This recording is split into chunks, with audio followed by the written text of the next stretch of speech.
So in this second video, we will start the new lesson, Unit 4, Electromagnetic Induction and Alternating Current. So in our previous chapter, so we learnt about the electric current flows through a conductor which can able to produce a magnetic field around it. So that was discovered by Christian Ørsted. So and also this lesson, that is the fourth lesson, which explains the magnetic effects produced by the electric field. So that is the reverse process that this experiments. So some of the experiments are done about the magnetic effects produced by the electric current. That experiments were done by Michael Faraday. So he is one of the UK scientist. He attempts a series and also became a successful attempts and discovering the electromagnetic induction, that is a phenomenon of electromagnetic induction. So Michael Faraday discovered the reverse process of the magnetic effects of electric current, that is the magnetic effects produced by the electric current. So in previous chapter, electric current produces the magnetic field around it, but in this lesson we have to study about the magnetic effects induces the production of electric current here.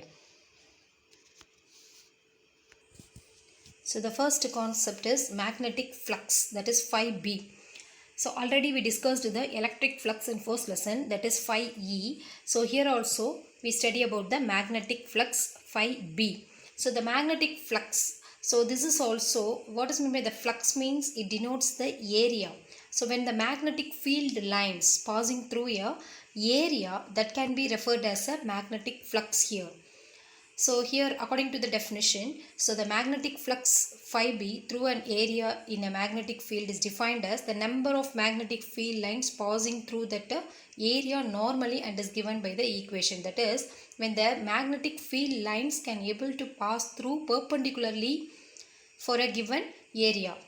So that is called the magnetic flux. The area is perpendicular to the magnetic field. So that's why mathematically it can be expressed as phi B. That is magnetic flux, that is denoted as a letter phi B, is equal to integration of, that is area, A is a area, B vector dot dA vector. B vector magnetic flux, that is magnetic flux is there, and dA is the area which we have to choose that. So here the magnetic flux phi B is equal to integration of B dot dA vector. So it can be says in magnitude form. So see the diagram. So here the A picture represents the area which can be slightly forms the angle of theta. So and also in the B picture forms the area which is perpendicular to the magnetic field, that is B vector here. So here the theta is equal to 0 here. So finally the magnitude of the magnetic flux is, so phi B is equal to integration of B dot dA is equal to BA cos theta. So this is the, because of dot product we have to use, so cos theta is using. So BA, the maximum value of the theta value is equal to 0. So cos 0 is equal to 1. So that's why BA.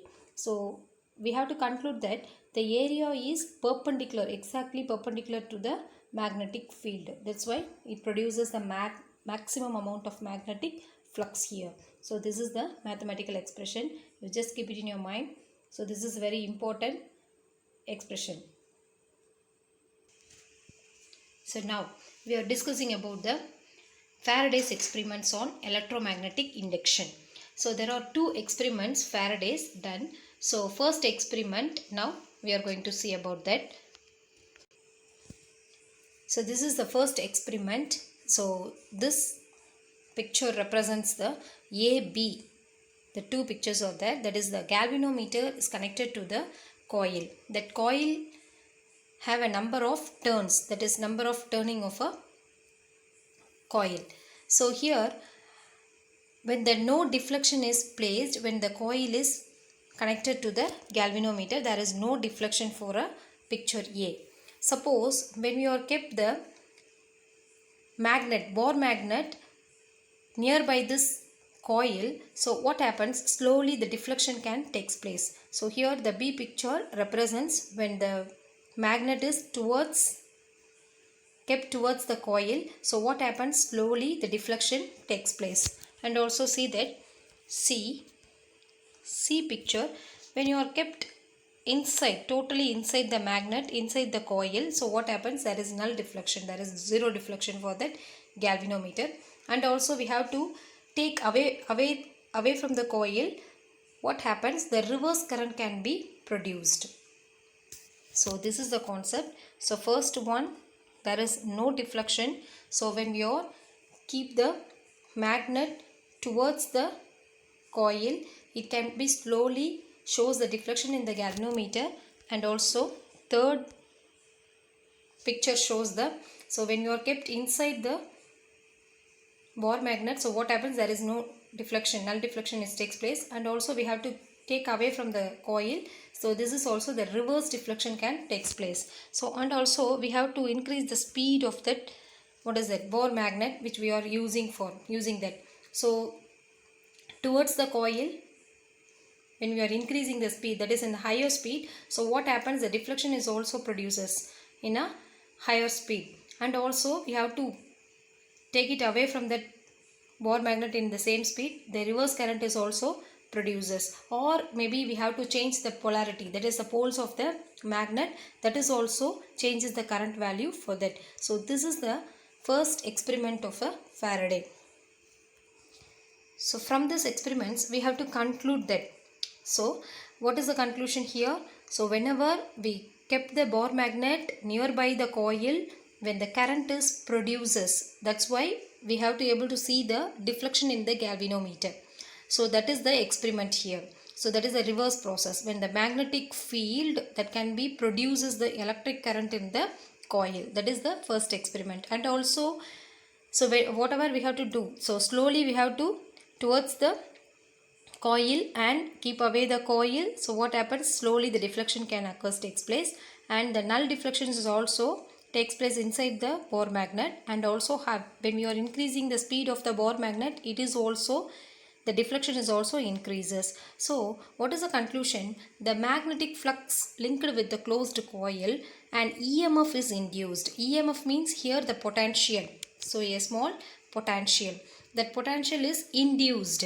So that potential is induced in a free electrons which is present in the coil, and that is metal, and hence an electric current flows in the circuit. That is, whenever the magnetic flux linked to the closed coil and EMF is first induced, and also the current, electric current also flows through the circuit. So this current is called induced current. This current is called induced current, and the EMF is also, such current is called as induced EMF. So this phenomenon is known as the electromagnetic induction. So this is the conclusion of the Faraday's law of electromagnetic first law. So and also we have to see the second law also, and we will see about the second experiment of Faraday's experiment. Let's see the picture now. So in the second experiment, we will consider the two coils, that is primary coil, that is considered as P, and also secondary coil is S. So in this primary coil, we have to arrange a full setup of a current which passes through the coil, that is a battery and also key.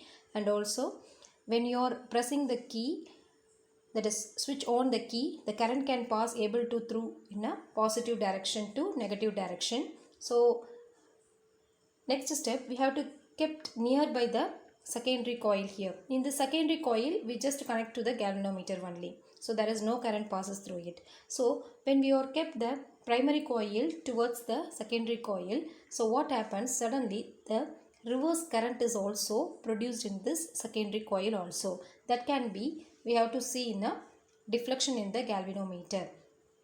And also we have to switch off that. So this is called the increasing current, because here the switch is on. So here also in the second picture, we have to off the switch. What happens? Suddenly the current value is decreases. So here the secondary coil is also giving a reverse current. So here the positive current is there, the increasing current. Here also the negative current, that is decreasing current, is also passes through. This is also secondary coil also changes their direction in the reverse order. So this is the second experiment of Faraday's experiment. So the conclusion of the second experiment, Faraday's experiment, is when the current passes through in a primary coil, around that the magnetic field is produced.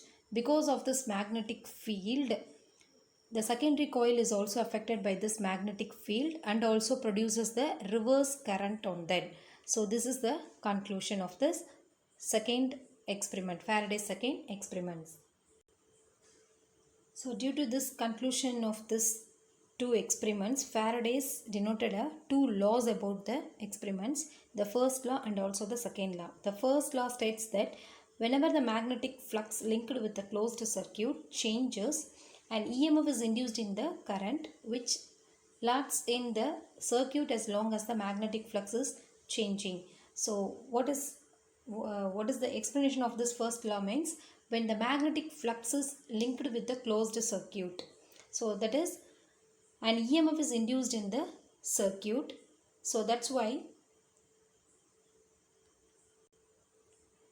so when the magnetic flux is linked with the closed circuit, an EMF is produced. So that is a concept. That is a first law. So as long as the magnetic flux is changing, so we have to stay the magnetic flux with the same value. It can be maintained the same EMF. Whenever we changing that on the time only they maintain their same EMF. So when we are changing the magnetic flux, it can be able to changing the EMF, induced EMF also. So that is the meaning of that. So what is the concept? When the magnetic flux linked with the circuit, the EMF is induced. So that is the first law. And also second law, so the magnitude of the induced EMF in a closed circuit is equal to the time rate of change of magnetic flux linked with the circuit. That means when the magnetic flux linked with the coil, that can be able to changes. So that is the magnetic fluxes changes that can be represented as d phi b with respect to time dt. Then the EMF is induced is EMF is denoted as a letter E. So here epsilon, E or epsilon. So in your old book they are referred as a E, but here in your new book they are denoted as a epsilon. Epsilon is equal to, epsilon means EMF, induced EMF is equal to dou phi by dou dt, sorry, d phi by dt. That is means change in magnetic flux with respect to time. That is a second law here. So EMF is induced is equal to change in magnetic flux with respect to time value. So that is a second law. So and also the next step, we have to include the value of N. N means the number of turns, so which is wound in the coil. So that is also responsible for increasing and getting the induced EMF and also induced current. That's why we have to include that value also. So N is the number of turns. So epsilon is equal to, multiply N for the above equation. So N d phi by dt. So include that N value in the inside the bracket. So d N phi by dt. So this is the value of the magnetic flux leakage. So this is the second law of the Faraday's. Then the next one, Lenz law. Lenz, he is one of the scientists. He also states that one of the statement here. So that is, he denote the direction of the induced current. So that induced current is always oppose the cause that is responsible for its production. So what is the cause here? The induced EMF is cause here. So according to the Lenz law, so only the induced EMF, that is E is equal to, that is epsilon is equal to minus of d phi by dt. So because here, because of this magnetic flux only, the EMF is induced. So the EMF cause is always opposite to the magnetic flux. That's why we have to denote a minus sign here. So that's why we denote as a E is equal to minus d N phi by dt. So here the minus sign indicates the direction of the induced EMF is always opposes the change in magnetic flux. So that's why the Lenz gives the direction of the cause produces. So the production of causes here, which one is the causes here? The magnetic flux is a opposes here. It is always opposes the producing induced EMF here. So that's why E is equal, that is epsilon is equal to minus dn n phi by dt. So the minus, that is according to the Lenz's law.